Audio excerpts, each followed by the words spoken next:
Bismillahirrahmanirrahim. Alhamdulillah wassalatu wassalamu ala Rasulillah wa ala alihi wa sahbihi wa man wala. Wa ashhadu an la ilaha illallah wahdahu la syarika la wa ashhadu anna Muhammadan abduhu wa rasuluh. Sallallahu alaihi wa ala alihi wa sahbihi wa sallam wa ba'd. Masih pada siang hari ini kita akan menjawab beberapa pertanyaan yang belum terjawab.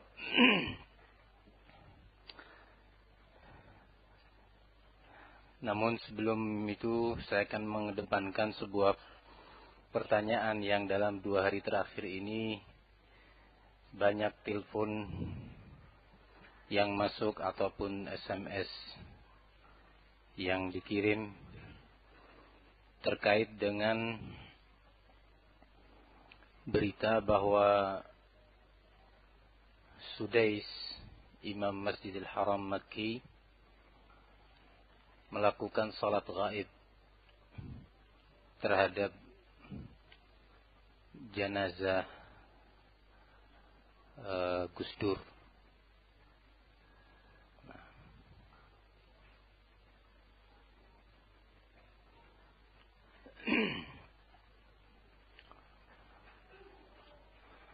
Apakah dengan itu, pertanyaannya adalah yang pertama, apakah salat gaib itu bagian daripada sunnah? Kedua, apakah itu merupakan rekomendasi buat Gus Dur bahwa dia di atas al-haq? Maka jawabannya adalah yang pertama, salatnya beliau, Al-Imam Sudais,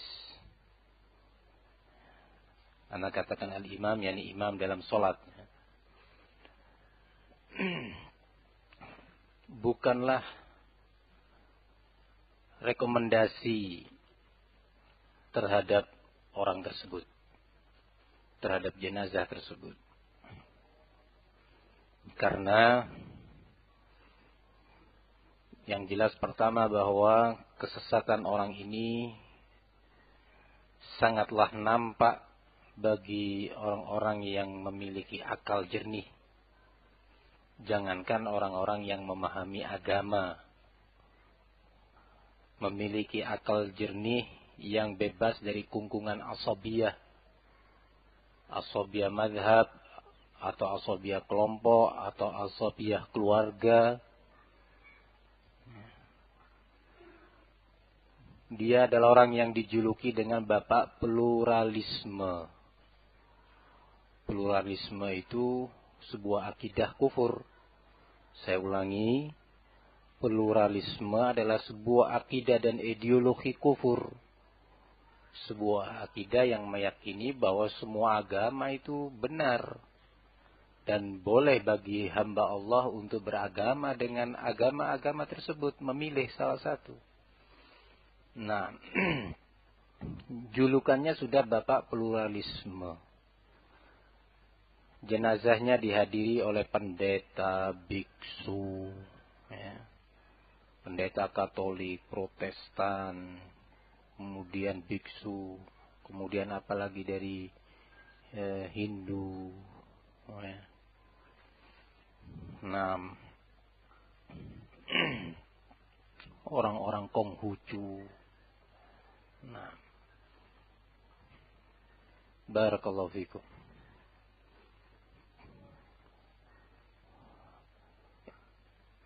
Dan tidak cukup waktu untuk menyebutkan kemungkaran yang ada pada orang ini. Saya kira perlu dibahas di kesempatan lain. Semoga Allah memudahkan bagi kita untuk merealisasikannya. Sehingga bukanlah rekomendasi. Karena banyak kemungkinan sholatnya beliau. Satu, dalam keadaan beliau tidak tahu hakikat orang ini sebenarnya. Taunya hanya sekadar dulu mantan presiden negeri ini. Sebatas itu. Sesuai yang ada di berita-berita secara umum. Nah. Kedua, atas dasar itu beliau melakukan sholat gaib. Nah, dan perlu disadari bahwa posisi beliau Imam Sudais yang kebetulan datang ke Indonesia itu sebagai tamu negara. Karena dia adalah orang resmi negara, bukan pribadi. Sehingga aturan-aturan kenegaraan sangat mengikat kepada beliau. Sangat mengikat. Maka tidak bisa dikiaskan setiap orang dengan dalam kondisi seperti ini. Kalau beliau tidak sholat gaib, maka akan jadi fitnah besar. Di mana Masjidil Haram sedang diupayakan oleh kaum Syiah, kaum Sufi, dan yang lainnya, kaum liberalis, untuk diinternasionalisasikan kepengurusannya itu. Jadi sudah ada upaya untuk dijadikan Masjidil Haram itu kepengurusannya oleh semua negara Islam atau negara Muslimin. Antum bisa bayangkan apa yang akan terjadi. Kaum Syiah akan melakukan hari raya Karbala di dekat Ka'bah. Nah, ibadah-ibadah kepada kubur di Masjidil Haram, di Masjidil Nabawi yang selama ini dihalangi orang-orang untuk meminta-minta kepada Nabi, ya, diupayakan untuk dijauhkan dari berbagai perbuatan-perbuatan yang menyelisih sunnah atau bid'ah atau bahkan perbuatan yang mengandung kesyirikan. Maka akan terjadi orang-orang yang bahkan sujud ke kuburan Rasul sallallahu alaihi wasallam. Sekarang sedang diserang negara Saudi Arabia. Sehingga memang masalahnya seperti yang dinyatakan oleh Al-Imam Syaukani ketika berbicara tentang urusan kubbah bangunan kubbah yang ada di kubur Rasul sallallahu alaihi wasallam, "Fahadhi umurun dawliyatun la daliliyah." Ini permasalahan ini pada dasarnya permasalahan agama, tapi sudah lebih didominasi oleh urusan-urusan kenegaraan, keluar dari urusan-urusan dalil. Karena masalahnya panjang dan lebar, luas. Ini kan mungkar ya. Tidak semua kemungkaran harus dihilangkan jika dikhawatirkan akan datang kemungkaran yang lainnya. Sudah sering kita bahas. Rasulullah menunda, bahkan menghindarkan dirinya dari upaya untuk merobohkan atau merubah bangunan Ka'bah untuk dibangun kembali sesuai dengan pondasi Ibrahim alaihissalam. Waktu itu nggak ada PBB ya, nggak ada campur tangan polisi dunia, nggak ada. Rasulullah dalam keadaan jaya, kekuatannya penuh pada waktu itu. Nah, kalau istilahnya katanya orang-orang sekarang yang sok pemberani, seikat aja. Nah, ada apa takut? Ya, misal. Enggak, Rasulullah tidak seperti itu. Dipertimbangkan. Nah, khawatir nanti akan terjadi ini dan ditunda. Sampai beliau meninggal, enggak sempat untuk mengembalikan bangunan Ka'bah sesuai dengan qawaid atau pondasi Ibrahim alaihissalam yang diperintah oleh Allah berdasarkan wahyu bangunan itu. Bukan bangunan perluasan Masjidil Haram, beda. Ya. Ka'bah ini bukan bangunan perluasan Masjidil Haram, itu lain lagi. Nah, sehingga memang berat urusannya. Sorotan dunia sekarang, Yahudi pun tidak ketinggalan akan memanfaatkan keadaan ini. Sehingga beliau Imam Sudais tidak mewakili pribadinya, tetapi mewakili negara. Urusan antar dua negara. Nah, barakallahu fikum. Bahkan secara resmi negara menghimbau apa adanya bendera setengah tiang. Makanya Cina banyak yang memasang bendera setengah tiang. Nah, barakallahu fikum. Lah, sementara tentang sholat gaib itu sendiri, bisa saja beliau itu juga berkeyakinan pendapat tentang disunnahkannya sholat gaib. Karena dalam masalah sholat gaib ini terdapat beberapa pendapat. Apakah sunnah ataukah tidak. Sunnah dalam setiap keadaan atau pada keadaan tertentu. Al-Imam Syafi'i rahimahullah dan Al-Imam Ahmad. Perhatikan, Al-Imam Syafi'i dan Al-Imam Ahmad, Imam Ahli Sunnah, berpendapat bahwa sholatul gaib itu boleh dilakukan pada setiap jenazah yang ada di luar dia walaupun sudah disolati. Nah, walaupun sudah disolati. Dan mereka menyebutkan dalil-dalil. Nah, barakallahu fikum. Pendapat kedua, lawan dari pendapat pertama, yaitu pendapat Al-Imam Malik dan Abu Hanifah, menyatakan bahwa sholatul gaib tidak disunnahkan sama sekali. Karena itu merupakan kekhususan Rasul saja. Tentunya pendapat ini terbantah. Nah, karena sahabat juga mengikuti sholat gaib pada waktu itu bersama Rasul. Sehingga bukan kekhususan Nabi. Yaitu dalam hadis yang menyebutkan tentang kematian, wafatnya Raja Najasyi, Raja Ethiopia, yang awalnya beragama Nasrani. Kemudian disebutkan dalam sejarah bahwa beliau telah masuk Islam. Dalam hadis Abi Hurairah, dalam hadis yang diriwayatkan oleh Imam Bukhari, Muslim, Nasa'i, Abu Dawud, Ibnu Majah, dan yang selain mereka dari sahabat Abu Hurairah dan yang lainnya dengan lafaz yang berbeda-beda saling melengkapi, bahwa Rasulullah menyatakan, Inna Abdullah salihun mata fi hadzal yaum. Sesungguhnya seorang hamba Allah yang saleh. Rasulullah sebut nama Abdullah. Padahal nama aslinya Asmahah. Nah, Raja Habasyah. Abdullah yang saleh telah meninggal dunia pada hari ini. Maka kita sholat. Akhirnya Rasulullah di Baqi' sholat dan para sahabat mengikuti di belakangnya dan bertakbir 4 takbirat. Menyolatkan jenazah Raja Habasyah yang telah Muslim. Nah, di negeri Habasyah meninggalnya. Rakyatnya pada waktu itu masih Nasara.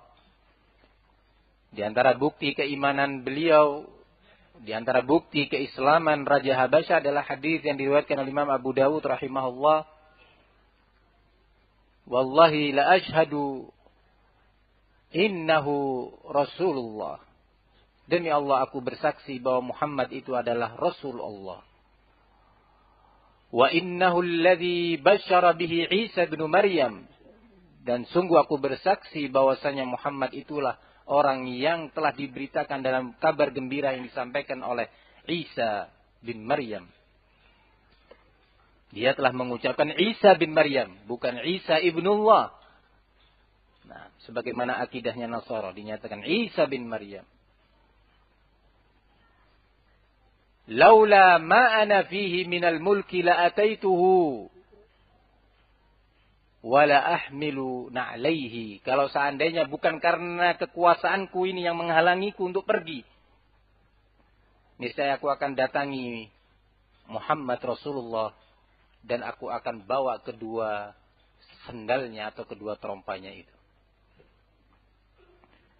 Maka Rasulullah menyolatkan kepada beliau salat gaib. Pendapat ketiga dari 3 pendapat yang akan saya sebutkan ini adalah pendapat yang dipilih oleh Syekhul Islam Ibnu Taimiyah, Ibnul Qayyim, dan beberapa ulama terdahulu pula, bahwa salatul gaib itu boleh dilakukan apabila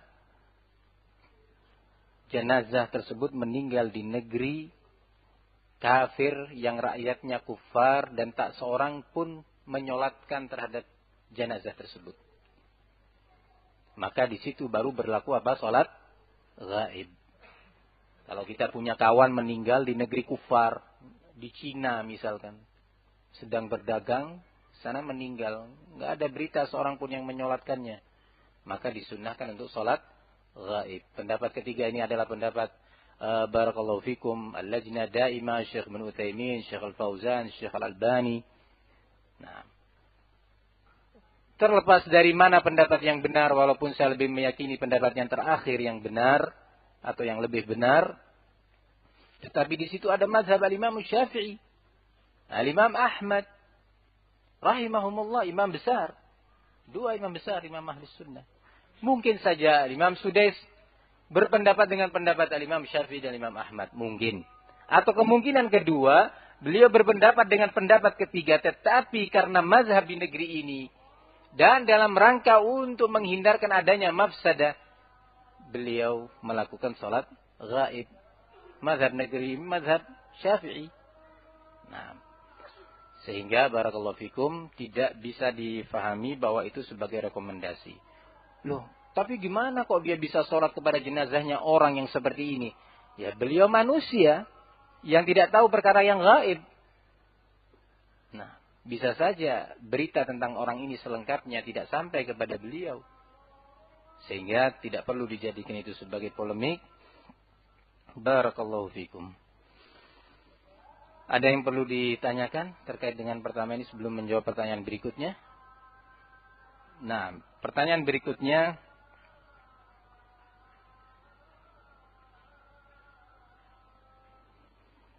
apakah seorang suami tidak boleh mendengarkan pendapat dan nasihat dari istrinya? Nah, ya boleh dan wajib. Nah, apakah seorang suami nggak boleh mendengarkan pendapat dan nasihat dari istrinya? Ini pertanyaan nadanya emosi ini. Nah, Allahu a'lam. Rupanya si suami menurut istri ini nggak mau mendengarkan nasihat istri. Apakah nggak boleh? Nah, intonasi mempengaruhi ya. Nah, terlepas dari si penanya ini emosi atau tidak emosi, ya kita menyatakan bagi suami wajib untuk mendengarkan nasihat istrinya jika itu benar. Dan wajib untuk menerimanya. Jika itu hak, harus mengakui kesalahan jika memang itu benar adanya.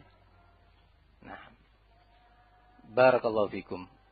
Nggak boleh kita menolak nasihat walaupun itu dari istri jika ternyata itu adalah hak. Karena kita akhirnya bukan menolak istrinya tetapi menolak al-haq. Maka dari itu jangan sampai kita menolak nasihat walaupun itu dari seorang istri.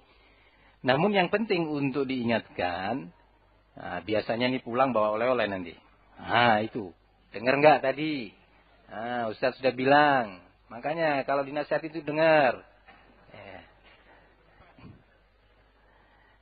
Nah, jangan.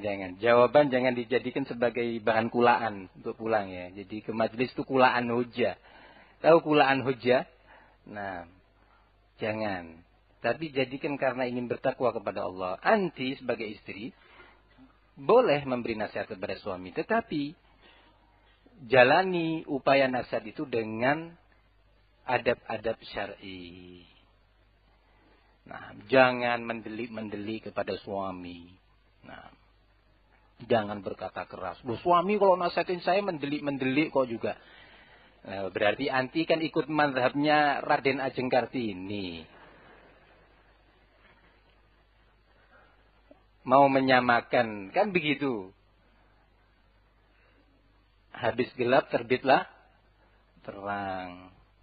Ibu emansipasi. Jangan ikut mazhabnya itu. Nah, tetapi ikutilah mazhabnya Rasulullah sallallahu alaihi wasallam dan apa yang telah Allah gariskan di dalam Al-Qur'an. Ar-rijalu qawwamuna 'alan nisa. Ya ayyuhalladzina amanu qu anfusakum wa ahlikum nara. Ayat ini kepada kaum pria. 6. Beda posisi suami yang Allah nyatakan para suami itu qawwam, para penegak-penegak al-haq. Nah, pemimpin di atas kaum wanita. Nah, jadi nggak boleh disamakan. Harus ada adab-adabnya. Anti kalau mau menasehatin, harus tahu kondisi. Jangan suami lagi capek. Ya. Lagi capek mestinya disuguhkan dulu minumannya. Biarkan dingin dulu suasananya. Sudah dingin, baru sampaikan nasihat itu. Dengan cara yang baik. Kalau bisa nggak merasa bahwa suami itu dinasehati, tetapi merasa ilmu yang diberikan. Itu akan lebih baik dan anti lebih terhormat. Nah, begitu juga adab-adab nasihat yang lainnya. Ar-rifqu, kelembutan. Ya. Jangan dengan kata-kata yang nggak enak didengar. Nah itu. Sambil jalan ke dapur. Makanya, kalau anu itu jangan gitu. Marah suaminya kan. Iya, ketika marah, punya kesimpulan. Suami saya nggak mau menerima nasihat. Nah, nanti memberi nasihat seperti itu. Sambil mencucu, tahu mencucu. Nah, jadi mulut itu sudah, mengkerucut. Nah, ya. Jangan seperti itu. Jangan saudari membantu, memperkuat syaitan untuk mengalahkan, menjatuhkan suami saudari. Jangan. Nah, sampaikan nasihat sudah enak, sore-sore goreng singkong, kasih teh, cerita ke sana kemari, sudah baru masuk ke pembicaraan yang enak. Nah, suasananya dipilih. Begitu juga nasihat itu dipertimbangkan. Butuh klarifikasi. Benar enggak suaminya salah dalam masalah ini? Klarifikasi dulu. Tasabbut. Jangan keburu-buru. Jangan-jangan dia tadi tidak melakukan itu. Atau tidak mengucapkan itu. Atau anti salah memahami ucapan suami. Nah. Ya. Klarifikasi dulu. Dan berbagai adab-adab syar'i yang lainnya. Di dalam upaya menasehati suami. Kepada para suami wajib menasehati dan bersikap baik. Kepada istri ini satu tulisan, satu penanya rupanya sama tulisannya. Tolong berikan nasihat. Jika dalam keluarga, istri sangat dibebani dengan banyak pekerjaan rumah tangga. Nah, rumah tangga ya. Nah. Sehingga sulit baginya untuk menuntut ilmu. Ya, kita menasihat ini sekarang. Saya jalani amanat ini. Para suami, nah, jangan membebani istri dengan pekerjaan rumah tangga. Ya, sama sekali. Masaknya cateringan. Ya. Cuci pakaian laundry. Nah, yang ngepel rumah cari pembantu. Nah, ya, jangan pakai popok bayinya, pakai pampers terus. Nah, jangan dibebani. Nah.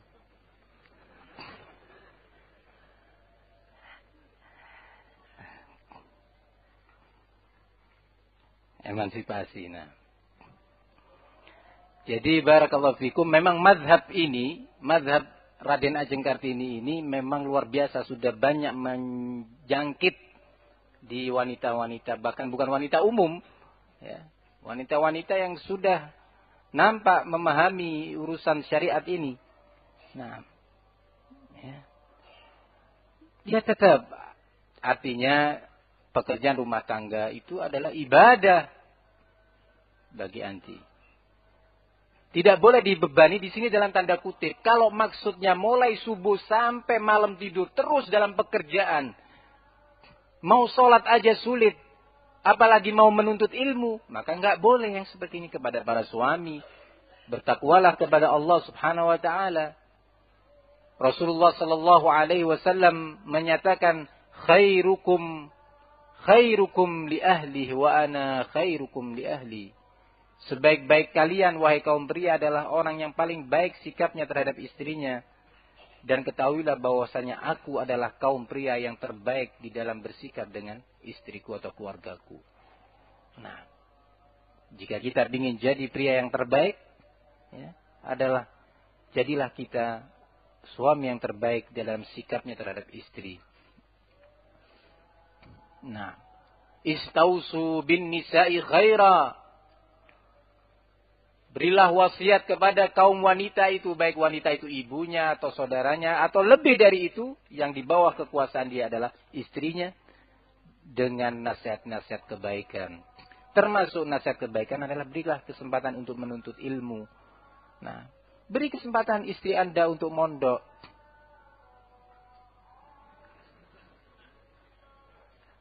Nah, kalau dia ingin mondok, ya silakan, nggak apa-apa. Nggak apa-apa kan? Ya pokoknya, mas saya ingin mondok, saya ingin menuntut ilmu, hafal Quran 30 juz, pingin. Oh ya, monggo, silakan. Nggak apa-apa. Nah, nanti rumah ini saya carikan isinya lagi. Nah, enak kan? Keinginan istri terpenuhi, ya, antum juga terpenuhi, istrinya enteng. Nah, jangan tegang. Nah, loh, saya katakan begini, ya, karena memang terjadi di beberapa tempat ini. Maksa istrinya pingin belajar taklim, habis subuh, ya, mencatat catatan. Masya Allah, pelajaran yang kemarin catat.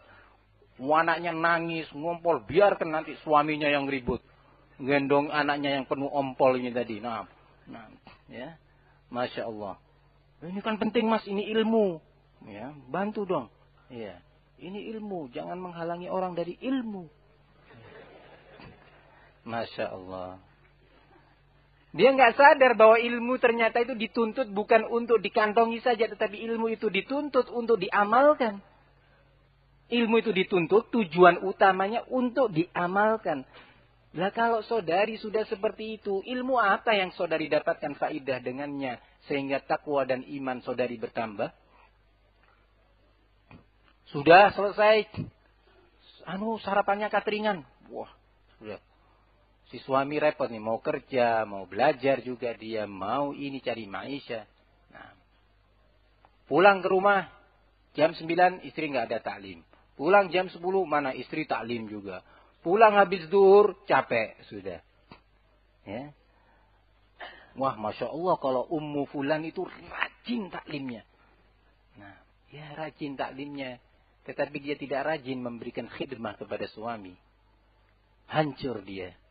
Hancur dia.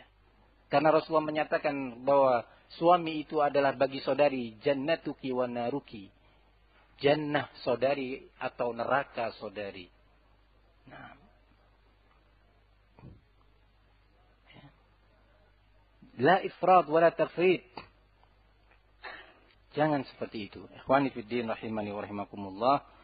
Tempuhlah upaya untuk menuntut ilmu itu tanpa harus menghilangkan hak pihak-pihak yang kita diwajibkan oleh Allah untuk menunaikan haknya.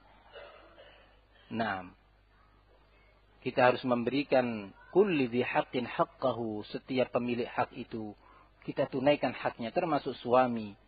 Nah, para istri boleh untuk belajar, beri kesempatan untuk belajar, beri kesempatan dia membaca Al-Quran, menghafal Quran, menulis catatannya, dibantu oleh para suami semampu yang bisa dia lakukan.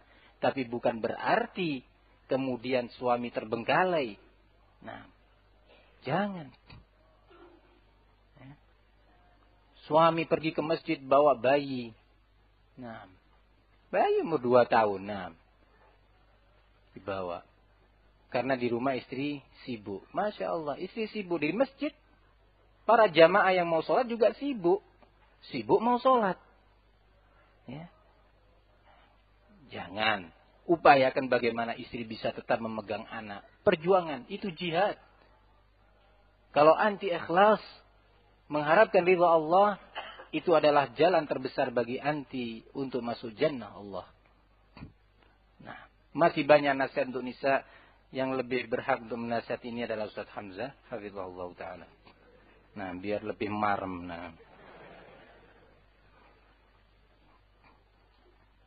Nah, masih tersisa beberapa pertanyaan.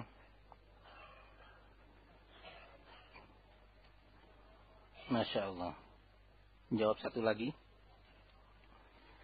Bolehkah kita menikahi seorang wanita yang aktif dalam kegiatan-kegiatan hizbiyah? Ya kalau menikahinya tetap sah kalau memenuhi persyaratan. Nah, walinya setuju, dianya setuju, maharnya ada, ya. Semua persyaratan dipenuhi, ya pernikahannya sah. Nah. Cuma Rasulullah sallallahu alaihi wasallam menyatakan tunkahul mar'atu li arba'. Seorang wanita itu dinikahi karena 4 kriteria. Boleh memilih salah satu dari 4 kriteria tersebut. Kalau 4-4-nya bagus atau setidaknya 3 bagus.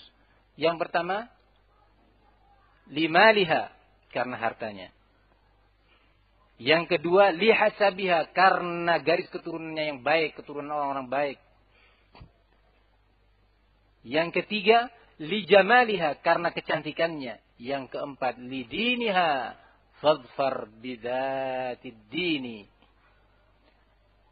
Lebih utamakanlah dalam pilihan Anda, pertimbangan memilih istri adalah karena sisi agama dan akhlaknya. Karena dengan itu Anda akan berhasil dan sukses. Nah, di antara masalah din adalah manhaj dan akidah. Yang pertama terpenuhi, dia seorang kaya, keturunan baik-baik, juga dari sisi fisiknya Masya Allah. Tapi yang ketiga atau yang keempat, dia wanita yang berpaham hizbiyah. Oh enggak apa-apa Ustaz, nanti insya Allah saya akan ajak taklim. Ya. Saya akan didik dia untuk menjadi seorang yang berakidah, akidah ahli sunnah. Masya Allah. Kayaknya hidayah ada di tangan dia. Kayaknya dia yang bisa memberi hidayah. Ini tak kasih kamu 0,5 kilo, ini 1/4, ini sekian. Masya Allah. Al-hidayah biyadillah. Hidayah itu di tangan Allah. Bukannya nanti antum yang memberi hidayah kepada dia. Atau antum menjadi sebab hidayahnya istri tersebut, wanita tersebut. Tetapi sebaliknya wanita tersebut menjadi sebab sesatnya antum. Wanita kan lemah, Ustaz, akalnya lemah, bisa kita arahkan. Masya Allah. Nah, naqisatu aqlin wa din. Nah, cari alasan karena dia sudah ingat yang pertama tadi. Harta ada, ya, keturunan bagus, kemudian cantik juga. Nah, cari alasan bagaimana urusan agama ini nanti bisa kita poles sana, poles sini. Nah, barakallahu fikum. Ingatlah kisah yang menimpa salah seorang muhaddis. Muhaddis, bukan taklim mingguan. Ya. Muhaddis. Imran bin Hittan As-Sadusi Al-Basri. Disebutkan di dalam beberapa buku biografi para ulama, adraka jama'atan minas sahabah, sempat bertemu dengan sejumlah besar dari kalangan sahabat Rasul. Dari dia tabi'in. Imran bin Hittan. Kana qawiyan fil ilmi, seorang yang dahulunya kuat tingkat keilmuannya, ibadahnya, zuhudnya. Wa kana fi akhiri amrihi yara ra'yal khawarij. Pada ujung-ujung perjalanan dia, kehidupannya, dia akhirnya bermadhab dengan akidahnya khawarij. Gimana prosesnya? Kanat lahu ibnatu ammin. Dahulu dia punya saudara misan, putri pamannya. Wa qad ra'at ra'yal khawarij. Putri pamannya ini, saudara misannya ini tadi, daripada menikahi orang lain, kan sepupu sendiri. Misan sendiri, hitung-hitung lebih mengeratkan hubungan silaturahmi. Nah, perempuan ini adalah seorang yang bermazhab khawarij. Ya. Maka Imran bin Hittan menikahi perempuan ini betul-betul karena dia seorang yang zuhud, seorang yang berilmu. Tujuannya apa? Liyaruddaha an madhabiha. Untuk mengeluarkan dia dari madhabnya kembali kepada akidah ahli sunnah. Tujuannya itu. Dan kita percaya memang kalau Imran bin Hittan. Beda dengan kita yang di masa ini ya.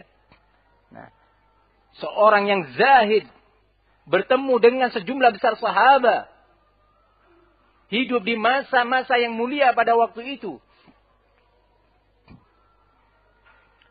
Nah, kalau saya ukur kekuatan hafalan dia di dalam menghafal hadis-hadis Rasulullah lebih kuat dari ini. Ya. Karena ini kalau sakit kena air hilang rekamannya. Nah. Kalau dia sakit masih insya Allah dengan sakitnya menghapuskan dosanya dan menambah pahalanya, hafalannya semakin kuat. Nah. Barakallahu fikum. Niatnya Masya Allah baik. Disebutkan dalam Tahdzibut Tahdzib oleh Al-Hafidz Ibnu Hajar rahimahullah. Qala fasarafathu ila madhhabiha. Akhirnya perempuan itu setelah menjadi istrinya justru menyeret Imran bin Hittan As-Sadusi kepada madhab Al-Khawarij. Sampai-sampai dikenal dalam biografi Imran bin Hittan ini ahadu ru'usil Khawarij, salah satu pembesar Khawarij. Wa syairuhum al-baligh, dan dia adalah salah satu ahli syairnya kaum Khawarij yang sangat fasih. Salah satu syairnya yang pernah kita dengarkan ketika dia memuji Abdurrahman bin Muljim, pembunuh Amirul Mukminin Ali bin Abi Thalib. Abdurrahman bin Muljim yang menebas Khalifah Ali bin Abi Thalib dengan pedangnya. Ya darbatun min taqiyin ma arada biha illa liyablugha min dzil 'arsy ridwana. Betapa hebatnya tebasan pedang tersebut yang dilakukan oleh seorang yang taqi, yang bertakwa, yang tidaklah dia lakukan kecuali dalam rangka untuk meraih dari dzil 'arsy yaitu Allah, meraih ridwan dari Allah Subhanahu wa taala. Dipuji Abdurrahman bin Muljim, seorang yang dulunya qawiyun fil ilmi, muhadditsun kabir, enggak bertahan kena naqisatu aqlin wa din ini. Enggak bertahan dia. Kena siapa? Naqisatu aqlin wa din. Maka jangan spekulasi menikahi wanita bermadzhab Ikhwanul Muslimin di masa ini. Nanti saya akan bimbing. Ada kemungkinan berhasil, ada kemungkinan tidak berhasil, kan begitu. Kalau sama mafsadah dengan maslahah, tinggalkan tujuan dan cita-cita Anda itu. Karena khawatir mafsadahnya yang lebih dominan untuk muncul akhirnya. Repot kalau dia nggak mau menerima. Dan antum sudah kadung punya anak. 2, 3. Nah, antum menasihati anaknya di bawah akidah ahli sunnah. Ya, yang ini menyatakan, kamu kalau hari malam Jumat pergi ke kuburannya walianu ya nak ya. Sana minta syafaat sama wali. Loh bapak bilang nggak boleh. Ah, bapakmu itu ekstrim. Coba anaknya dididik untuk melakukan perbuatan kesyirikan. Bapaknya menasihati si anak untuk tetap taat sam'u wa ta'ah kepada waliul amr. Ya, karena waliul amr kita ini masih muslim. Si ibu madhabnya madhab Ikhwanul Muslimin. Orang-orang NII. Ya. Atau yang, ini presiden kita kafir ini. Wa man lam yahkum bima anzalallahu fa ulaika humul kafirun. Sudah nak, kafir. Kamu kan hafal Quran kan? Coba itu buka surat Al-Maidah. Kafirun, sudah. Selesai sambil didulang anaknya. Atau dikasih makanan enak. Tambah enak sama ibunya. Nah, jadi bukan cuma istrinya yang tetap jadi khawarij. Anaknya jadi khawarij. Anaknya jadi kuburi. Nah, maka jangan berspekulasi. Menikahi wanita ahlul kitab. Nah, di masa ini hati-hati. Sekarang ini ada proses ya sistematis bahwa dari gerakan kaum Yahudi sengaja mencari mengirim wanita-wanita untuk dinikahi oleh pria-pria muslim yang berpegang pada dinnya. Ya. Terkhusus dari kalangan orang-orang yang punya nasab baik. Nah, nikah pertamanya masuk Islam. Masya Allah. Nah, begitu punya anak, siapa anaknya namanya? Kasih nama Abdurrahman, kata istrinya. Masya Allah. Nah, Bapaknya namanya Muhammad, Abdurrahman bin Muhammad. Nah, kakeknya Abdurrahman bin Muhammad bin Abdullah. Begitu sudah mulai punya anak dua, yang satu namanya Abdurrahman, yang satu namanya Abdul Majid, ya, yang satu namanya Hussein, yang satu namanya Ali, ya. Masya Allah, bikin problem ini perempuan. Bikin problem yang nggak mau ruwet. Sudah kalau mau cerai. Begitu cerai bawa anak-anak. Sudah punya akte kelahiran, lengkap namanya. Abdullah atau Abdurrahman bin Muhammad bin Abdullah. Abdul Majid bin Muhammad bin Abdullah. Masya Allah, dibawa, dididik menjadi Nasrani. Akhirnya jadi pendeta. Pendetanya namanya siapa? Naudzubillah, Abdurrahman bin Muhammad bin Ali. Pendeta Katolik. Loh, ini dusta kata masyarakat. Nggak benar ini dusta. Loh, ini akte kelahirannya. Ada. Hati-hati. Barakallahu fikum. Maka dari itu, ikutilah sunnah Rasul sallallahu alaihi wasallam. Tunkahul mar'atu bi arba. Wanita itu dinikahi dengan 4 kriteria. Kemudian Rasul menekankan yang terakhir, yaitu pilihlah wanita yang memiliki din, manhaj, akhlak, akidah yang baik. Wallahu ta'ala alam bisawab. Ini yang bisa kita jawab pada pertemuan siang hari ini. Semoga bermanfaat. Wassallallahu wasallam wa barak ala nabiyina Muhammad wa ala alihi wa sahbihi wasallam. Walhamdulillahi rabbil alamin.